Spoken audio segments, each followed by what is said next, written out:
and for an actor, that's a massive liberty. I've never had that kind of time before.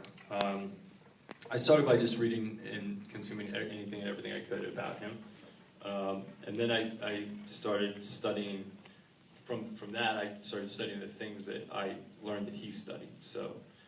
I started studying Edwin Land, and I started studying Edison, and I started studying Ansel Adams, and I read the autobiography of yoga, and I read the mucus-free diet healing system, and I listened to 100 hours of audio files. I actually created a set on SoundCloud that I actually went to sleep to every night and played in my car as I drove around, just to listen to him speak and talk, and then to try to understand his ideals. And then I studied Bauhaus and Fallon and the artists that he studied to try to learn what his aesthetic taste was, and just try to consume the things he was consuming so that the things that he did were second nature. I read that he liked to hike a lot. He liked to actually take meetings and go on walks when he would take meetings, so I just started, any meeting I had I would take while going on a walk. And while on the walk I would try to walk the way he walked and understand why he walked the way that he walked.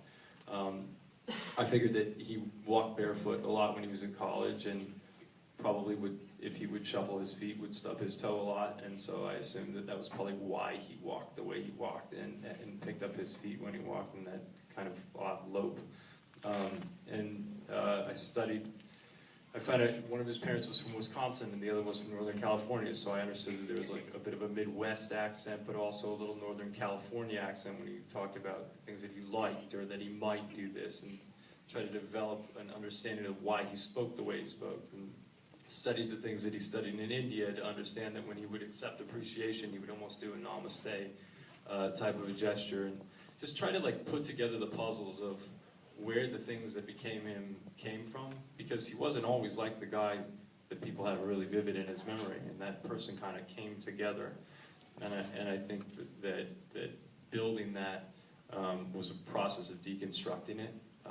and the hardest part was understanding why he made some of the slightly irrational decisions that I would look at and go, oh, that's an irrational decision, but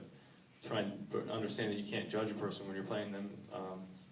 because he probably thought he was right when he was making the decisions he made. So that was probably the trickiest part.